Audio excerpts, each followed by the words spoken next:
Sa likod, ano? So, tara, tutur ko kayo dito sa ginagawa natin kung ba't tayo busy. Dami na naman natin sasakyan dito. So, yung iba rito, for repair, guys. So, tara, checkin natin yung mga ginagawa. Si Rico.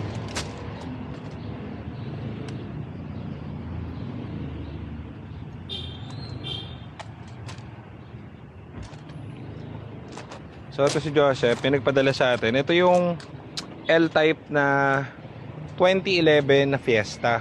Ito yung sinasabi ko na mahirap, guys. Mahirap talaga to. So ngayon, tignan mo naman yung ginawa nung gumagawa dun sa ano, sa unit niya, oh.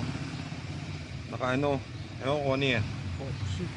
Naka epoxy, tapos pati yung loob in epoxy. So sinusungkit namin para ibabalik namin sa original. Yung gamit niya pang return, ano ba to? Return hose, LPG, pang LPG. Ayan, oh. So babalik natin sa original kasi parang kakakuha lang nung may-ari nito, para dyan yung mga video natin. So tayo na lang BPMS kasi kumakalampag dapat to misfire lang. Palit lang dapat kami ng ano neto, ng spark plug. Kaso lang nakalubog yung spark plug niya sa tubig dahil dun sa water jacket kung tawagin yan, no. Mali, bilog na yan, yan. Yung sinusungkit niya yan, no. Nilagyan ng gumagawa ng ano, ng ewan ko, ano yata, sealant. Hindi naman dapat sinisilant yan. So ito naman yung ating 2019 na dumating. Hindi ka malayo pa to si sir, So problem nito is oxygen sensor. Kaso ang singil sa labas. Para magkano yung singil sa kanya? 30,000. Magkano? 30 daw. 30,000 daw PMS. Napakamahal. So dito nyo na lang din nila sa atin kasi malayo pa yun si sir, no? Okay. Ito si sir, dumayo pa, matyaga. Thank you sir, salamat po. New look na ano to, EcoSport. So ang problem niya ito, oxygen sensor. May parts tayo na itong mga to, pati PMS, dito na lang PPMS. Palitan na lang natin yung oxygen sensor niya. Pag magpapalit kayo ng oxygen sensor, mas maganda kung ang nakalagay bank 1 or bank 2, dalawa kasi yung oxygen sensor niyan.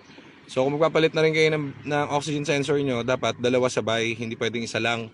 Kasi kapag isa lang, may tendency na bumalik ulit yung error niya. So yun ang diskarte kapag magpapalit ka ng oxygen sensor nito.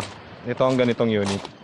Kahit ano, kahit Fiesta, kahit EcoSport na 2014 and 2018.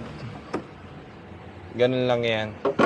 Kasi kapag isa lang, tinipid nyo, magkaiba yung sunog doon. Kasi syempre, luma na yung nakabit doon sa isang bank. Tapos bago yung isang bank. So, pangit ang timpla ng hangin at gasolina niyan. So the best niyan, dalawa palitan niyo. Oh, yan. Unit ni sir. Tapos ano pa ba?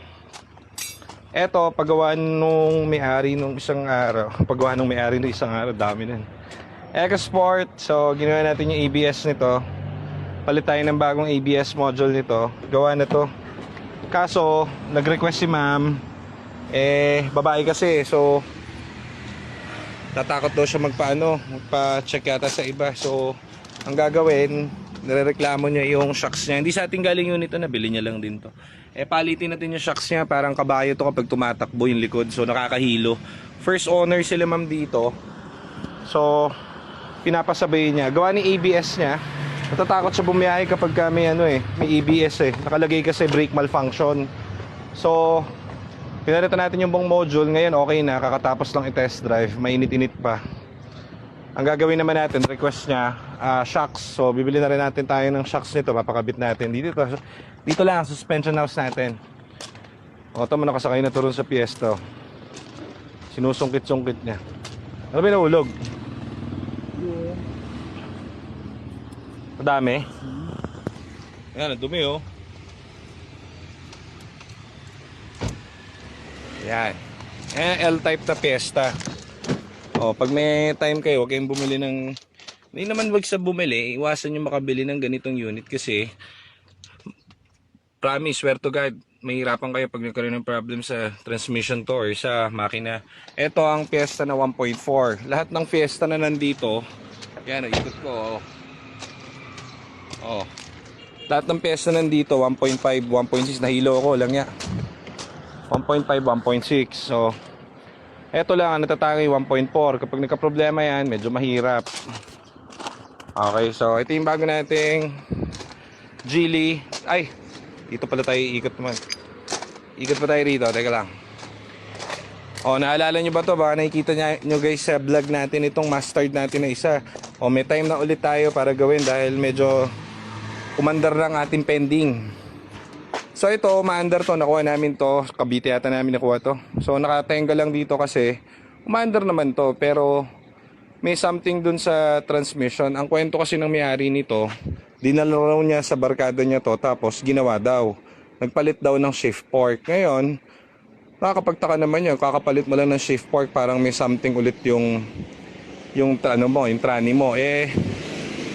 Honest naman yung nagbebenta niyan, kumbaga nirelay sa amin lahat. So, ang mindset ko dyan, hindi niya pinalitan ng ano yan, hindi pinalitan ng bago yan.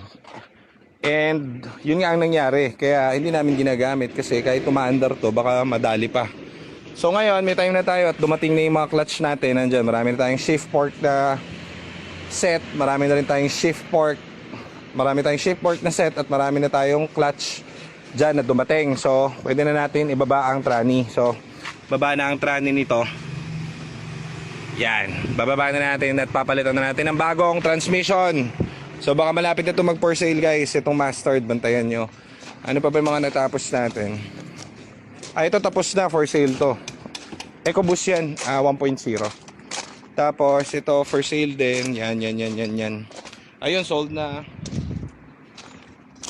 Tapos ito for sale din to, ready na to. Lock and loaded pala, sorry. Ito gawa na, binaba ang, ay wala pa palang makina to. Manual to, tapos refresh engine to, so wala pa yung engine dito, nasa machine shop pa. Tapos ito yung nakuha natin ng isang araw lang na EcoSport, yung color black, yung may kay basketballista, kay sir. So mati ka sa akin boy, palit transmission ka boy. So palit transmission to, palit din ng shift fork to. Tapos ito yung kila madam, yung nakabili ng EcoSport sa labas. Tinulungan natin, binigay na lang natin yung iba nating parts na nandito na available para di na siya mapagastos kasi nagpa-repair sa amin ng transmission to, kaso ang naging problem naman yung unang gumawa nito, in-overhaul, ang pangit ng pagkakagawa. Sungaw-sungaw, hindi rin tatagal yan, puro kalawang. So yung makina nito wala na rito, nasa machine shop. So 4 yata na makina yung pinamachine shop natin. Ito naman, all goods na. Sobrang dumi lang kasi bagong overhaul ang engine. Tapos yung transmission nito bagong palit. Yan, so lalabas na to rito sa clinic. Lalabas ka na rito sa clinic boy. Hindi pa lang namin napapastart kasi naubusan ng gas dahil kagabi ini-start to ng magdamag. Pagdating namin di na umaandar, so chinek namin wala nang gasolina. So chinecheck namin yung temperature, mukhang okay naman. So all goods. Yan, nakabalik na yung engine yan. Ito yung isang araw yung unang-unang tinanggal yung engine dahil for refresh siya. So yung mga units natin ngayon, ang tabayanan niya yung mga yan, lalabas yung dito mga bago ang transmission yan. So wait lang kayo. Ano pa ba? Ay, ito pa pala oh. Ito, orderan ko ng windshield na bago to kasi may maliit na crack eh. Order tayo niyan sa Agila, syempre. Gumagawa ng salamin. Yun. Ayos. Ito marami pang unit. Actually, ibang unit natin nandun pa sa iba eh. Nalilito na ako, hindi kasi ako magaling sa... Ganda naman ng focus. May focus na naman tayong puti oh. Yung focus na yan, okay naman yan. Kaso papalitan natin ng...